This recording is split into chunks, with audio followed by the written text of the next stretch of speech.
मित्रांनो, मी या व्हिडिओला शीर्षक दिलंय अजितदादा पवार यांचं पुढे काय होणार। म्हणजे त्यांचं जे राजकीय भवितव्य आहे, राजकीय त्यांचा प्रवास आहे, त्याच्यामध्ये त्यांचं आयुष्य काय असणार, भविष्य काय असणार, हे आपल्याला आज समजून घ्यायचं आहे। नुकतीच लोकसभेची निवडणूक झालेली आहे आणि त्या निवडणुकीमध्ये या सर्व गोष्टी आता स्पष्ट झालेल्या आहेत। आज आपण त्याच्यावरती चर्चा करणार आहोत।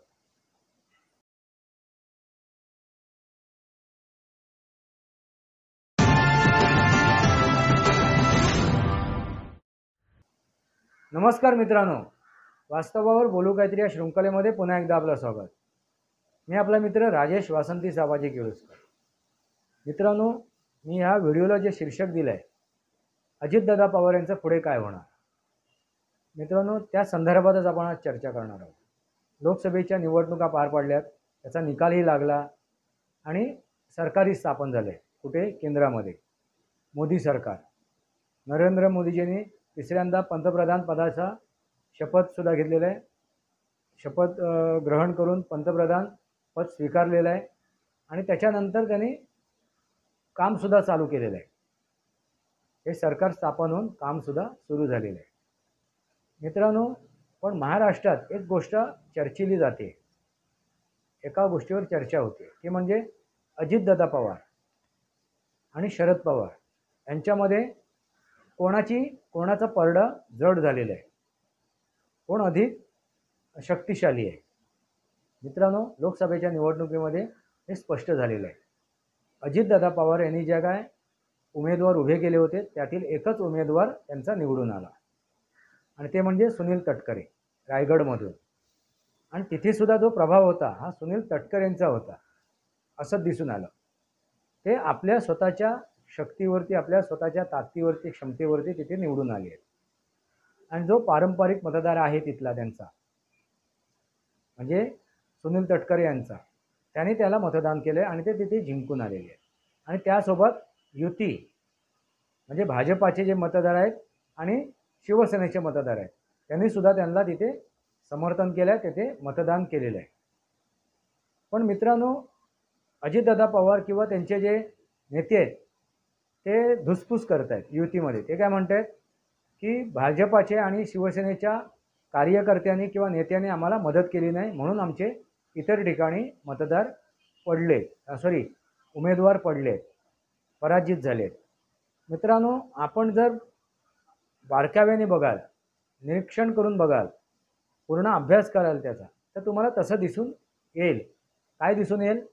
तर अजितदादा पवार यांना जी मतं मिळाली आहेत ती फक्त ती भाजपाची आणि शिवसेनेच्या मतदारांची आहे। अजितदादा पवार यांना जी मतं मिळवायची होती स्वतःची, त्यांचा जो पारंपरिक मतदार आहे राष्ट्रवादीचा, तो पारंपरिक मतदार पूर्णपणे शरदचंद्रजी पवार यांच्या मागे निघून गेला। पारंपरिक मतदार, मित्रांनो लक्षात घ्या, प्रत्येक संघटनेचा एक पारंपरिक मतदार असतो। किती काय झालं तरी तो त्याला सोडून जात नाही, त्यांची विचारसरणी, विचारधारा तीच असते, तो पारंपरिक मतदार। पण तो पारंपरिक मतदार अजितदादा पवार यांच्यासोबत राहिला नाही, तो शरदचंद्रजी पवार यांच्यासोबत गेला।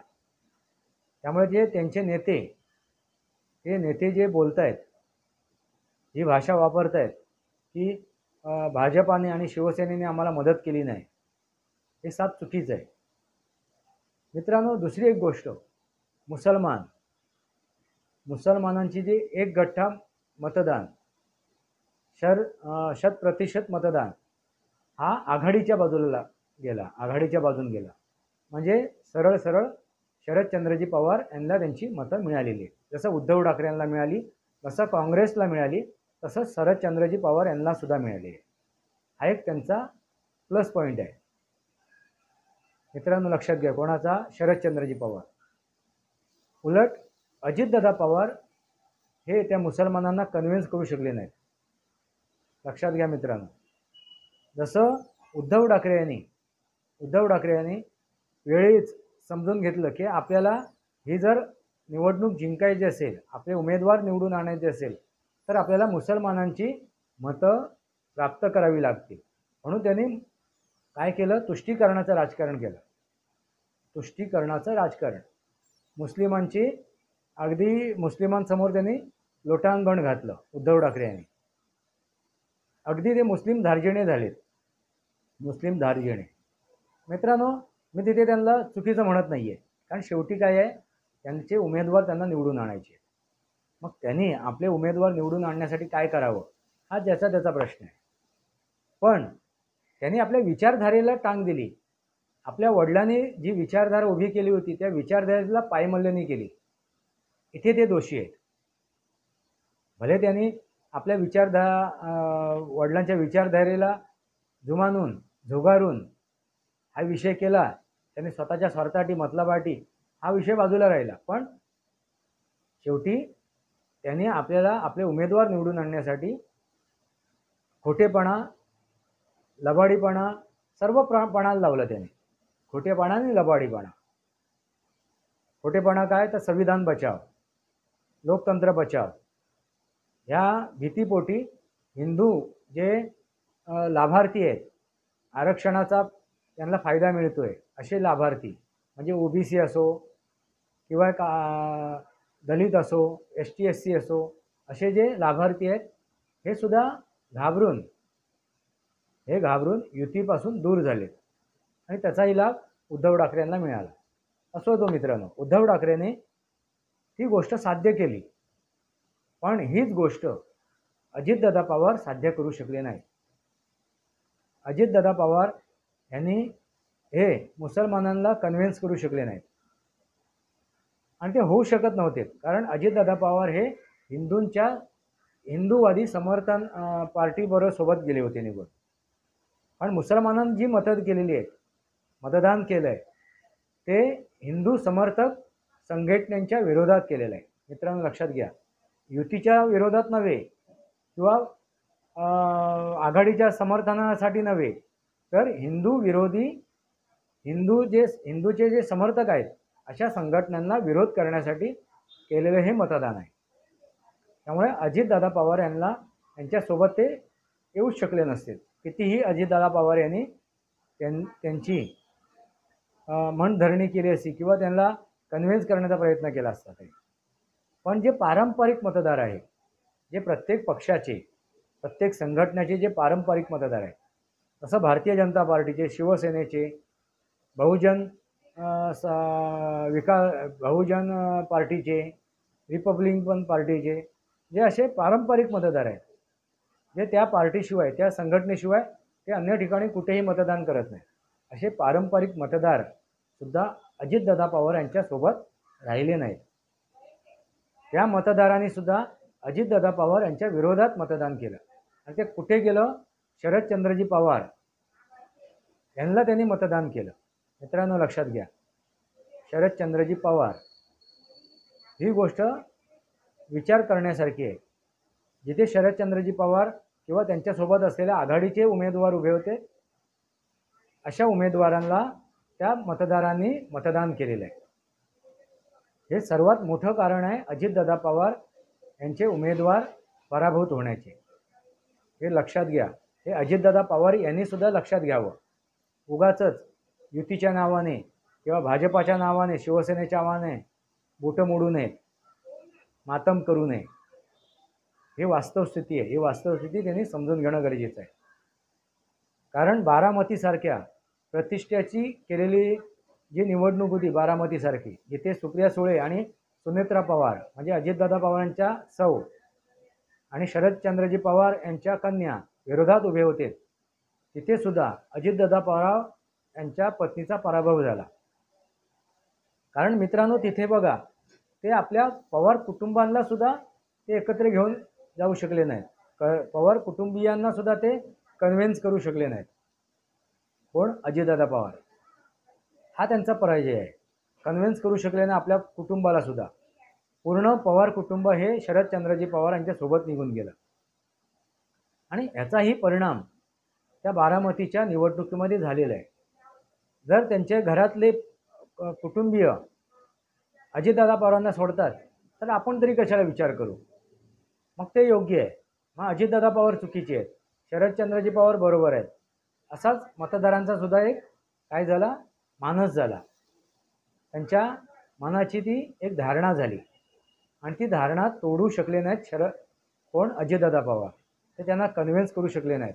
आपल्यावर झालेला जो अन्याय आहे तो अन्याय त्यांच्यासमोर ते मांडू शकले नाहीत. मित्रांनो, लक्षात आलं का, हा पराजय हा 100% अजितदादा पवार यांच्या नेतृत्वाचा आहे, असंच मी म्हणेन. कारण मी मित्रांनो सांगतो, कारण अजितदादा पवार यांनी जे पण आजपर्यंत जे काम केलं आहे ना, ते शरदचंद्रजी पवार यांच्या वरदहस्ताखालीच केलेलं आहे. आणि ते पण सत्तेत असताना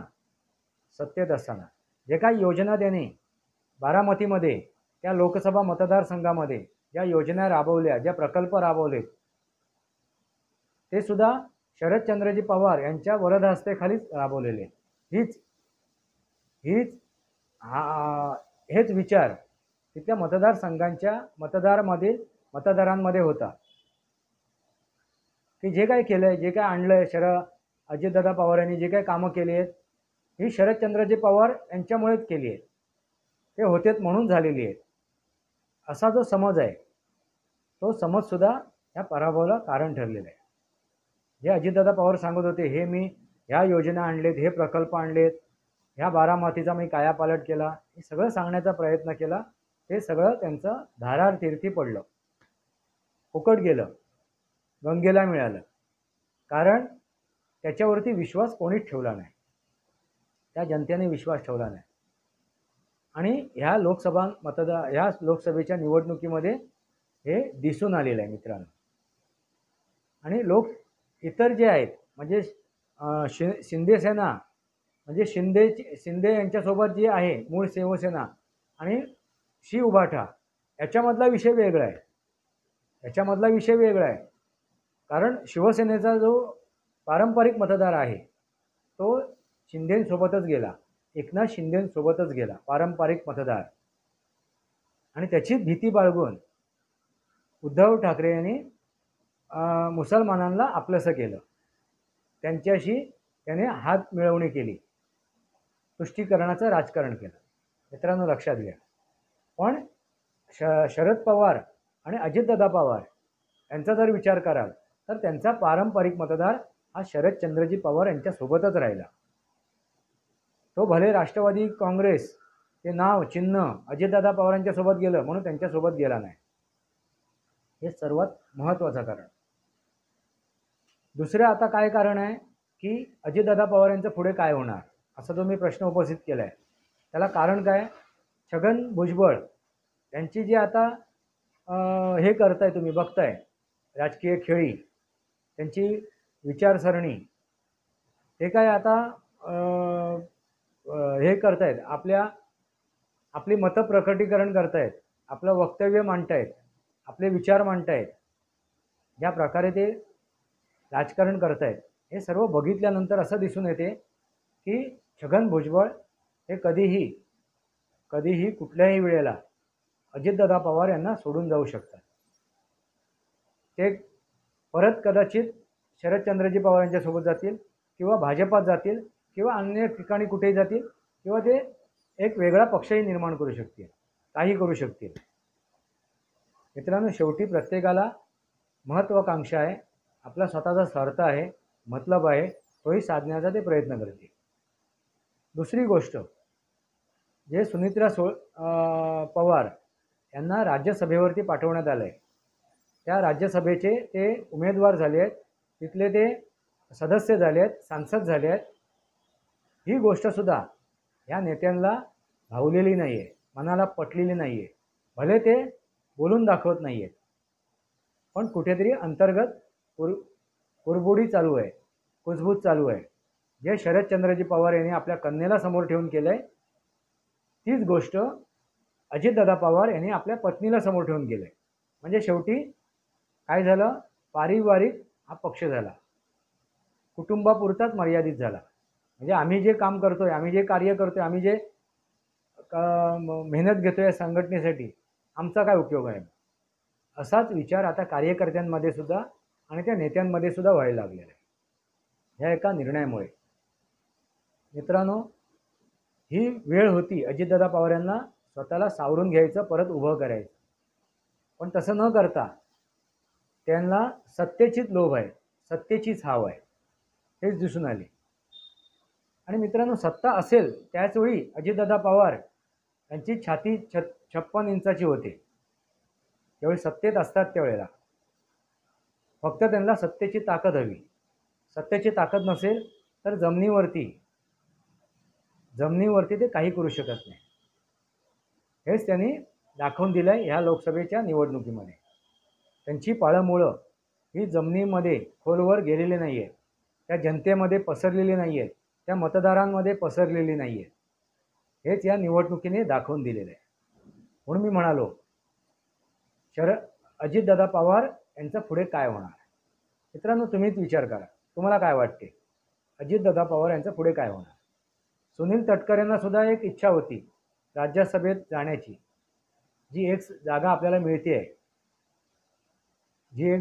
मिळते प्रफुल्ल पटेल यांनी ते नाकारली, कारण त्यांनी कॅबिनेटमध्ये काम केलेलं आहे. त्यांची इच्छा होती आपण कॅबिनेटमध्ये जावं, कॅबिनेटमध्ये आपल्याला एक मंत्रिपद मिळावं, अशी त्यांची इच्छा होती. पण मित्रांनो, यांनी एक आपले उमेदवार निवडून न आणता फक्त इच्छा प्रकट करणं हे चुकीची आहे ना. मग कसं काय त्यांना त्याच्यामध्ये कॅबिनेटमध्ये संधी मिळेल. उलट पक्षी शिवसेनेचे 7 उमेदवार आहेत, त्यांनाही कॅबिनेटमध्ये जागा नाही आहे. मग कसं काय अजितदादा पवार किंवा प्रफुल्ल पटेल आपली इच्छा प्रकट करू शकतात. पण सुनील तटकरे हे जाण्यासाठी उत्सुक होते राज्यसभेमध्ये, राज्यसभेचे उमेदवार म्हणून, एक तिथे सांसद म्हणून, एक सदस्य म्हणून. पण त्यांनाही तिथे जाऊ दिलं नाही, त्यांनाही रोखलं गेलं. त्यांच्याही मनात कुठेतरी आता धुसफूस असणार. मित्रांनो, युतीला काही फायदा झालेला नाही. राष्ट्रवादीला बरोबर घेऊन, सोबत घेऊन काही फायदा झाला नाही. जो त्यांचा उद्देश होता शरद पवार यांचं राजकीय भवितव्य संपवायचा, तोही उद्देश पूर्ण झालेला नाही ना.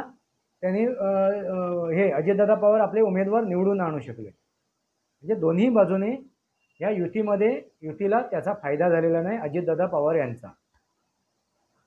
ना शरदचंद्रजी पवार यांचं राजकीय भवितव्य संपुष्टात आलं, ना अजितदादा पवार यांनी आपले उमेदवार ते निवडून आणून त्यांनी युतीला बळकट केलेलं आहे. म्हणजे अजितदादा पवार यांचा काडी मात्रही उपयोग, फायदा युतीला नाही आहे.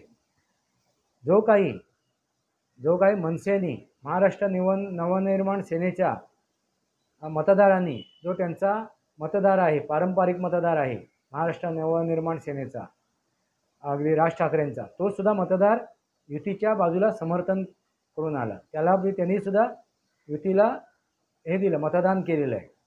पण अजितदादा पवार यांचा जो पारंपरिक मतदार आहे, तो अजितदादा पवार यांच्या सोबत राहिला नाही तर युतीला काय मदत करणार तो पारंपरिक मतदार. ही गोष्ट अगदी स्पष्ट झालेली आहे, म्हणजे तुम्ही आता समजा अजितदादा पवार यांच्या पुढे काय होणार. तुमच्यासमोर मी सगळं विश्लेषण ठेवलेलं आहे, पूर्ण विश्लेषण ठेवलेलं आहे. मित्रांनो, अभ्यास करून, अभ्यासपूर्वक, विचारपूर्वक, निरीक्षण करून, माहिती मिळवून हे सर्व तुमच्यासमोर मी विषय ठेवतोय, मांडतोय, वास्तव ठेवतोय. तर ही माझी मेहनत फुकट जाऊ नये अशी जी एक प्रामाणिक इच्छा आहे. माझा व्हिडिओ अगदी जनसामान्यांपर्यंत पोचावा अशी कळकळीची विनंती आहे. त्यामुळे तुम्ही हा शेअर करा. तुम्हाला जर माझे विचार पटतील तर लाईक करा आणि आपले विचार कमेंट बॉक्समध्ये लिहा. वास्तवावर बोलू काहीतरी या शृंखलेला सबस्क्राईब करा, बेल आयकॉन दाबा. माझे विचार पडत असेल लाईक करा, आपले विचार कमेंट बॉक्समध्ये लिहा. तुर्तास इतकंच. भारत माता की जय, वंदे मातरम. जय भारत, जय महाराष्ट्र.